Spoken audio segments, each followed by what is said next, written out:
Unfortunately, just like last year, stage 1 of the Tour de France has started with multiple crashes once again. The first caused by an idiotic fan putting their sign into the middle of the road.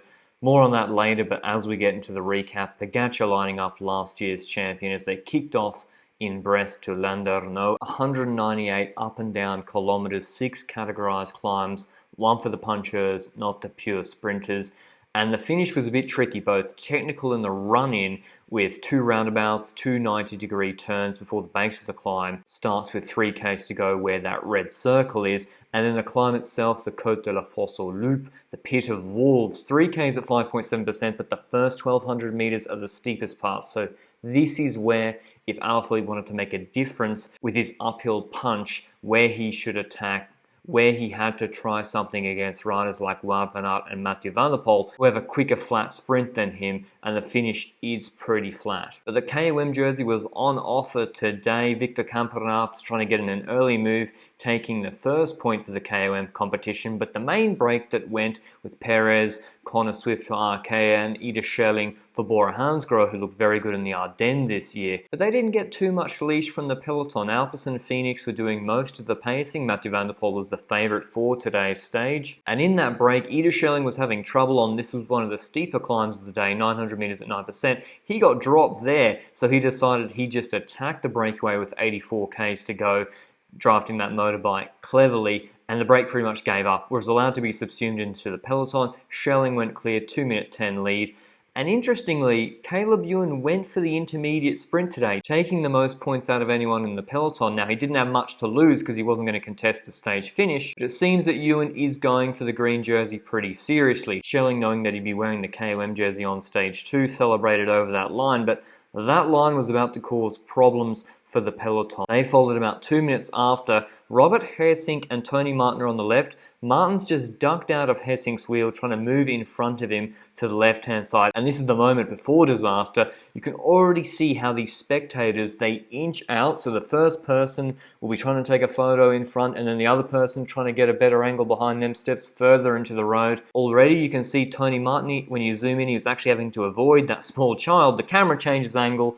We see a crash. We don't know exactly what happened. Hersink and even Garcia Cortina on the radio. Got Wout van Aert caught up, Julian Alaphilippe, Sagan. The whole of Jumbo-Visma had crashed. We eventually saw right here this person on the left-hand side, and I spoke at length about this on Lanterne Rouge Cycling Podcast, got a little bit heated about it after the stage, but it just doesn't make sense to me that you'd go and stand all day and, you must be a cycling fan. You turn your back to the race, you know the race is coming, you can hear it coming, you're stepping into the road, and you can't see it as well in this angle. That sign is like 2 riders' depth, nearly touching Robert Hersink's right arm into the road, and Tony Martin can't avoid it. He hits the fan's arm, not just the cardboard, it's their arm that brings him down.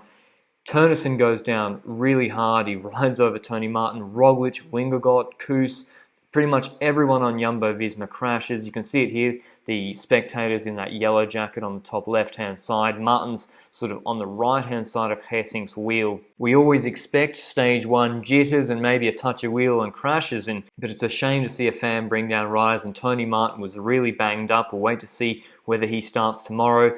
Deceuninck Quickstep waited for Alaphilippe to come back. All the GC contenders, including Roglič, did come back, and then once Alaphilippe was back, Deceuninck Quickstep started pacing really hard because Wout van Aert was behind, and then they stopped pacing once Wout van Aert got into the group. That seemed pretty transparent to me with 27 Ks to go, and then 7 Ks to go in the run into the finish. Another crash. This time it was just a touch of wheels, and you can see the importance of having your GC leaders and prime riders at the front. Ineos at the front, keeping Thomas safe. We don't know where Richie Porte was. He wasn't in that Ineos group. Pogačar's at the front with UAE. Jumbo-Visma are close to the front behind Quickstep on the right-hand side as we look at it. And Alpecin had been pacing a lot, but then Ineos and Quickstep had taken over, and it's pretty much Alpecin's whole team that gets taken out, apart from Mathieu van der Poel. I think B&B rider touched the back wheel of the UAE rider. You see this fan in the blue jersey. They get absolutely destroyed, and this mother yoinks her child out of the way. His head narrowly avoids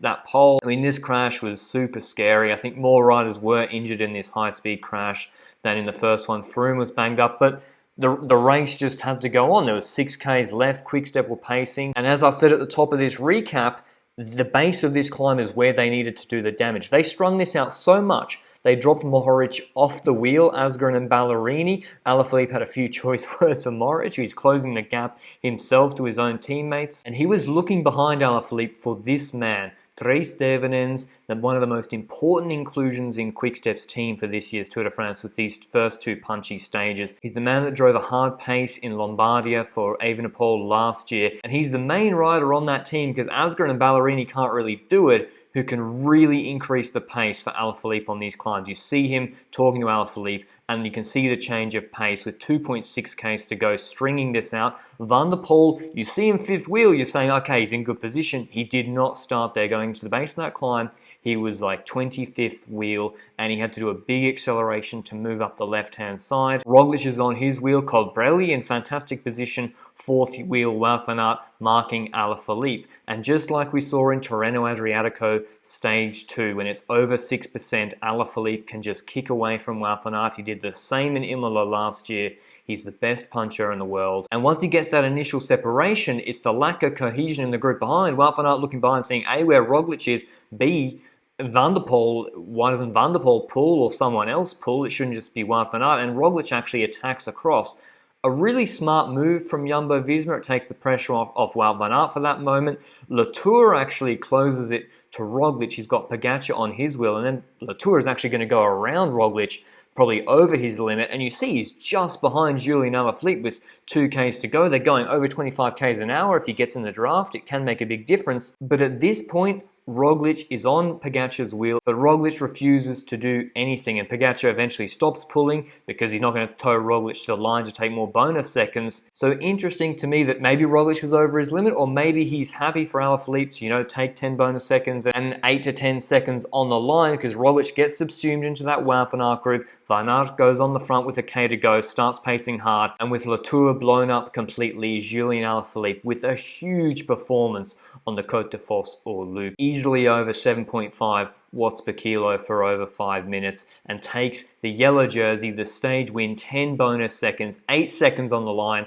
to Matthews. And Roglič on Jonas Vingegaard's bike after crashing takes 4 bonus seconds. A huge performance from him.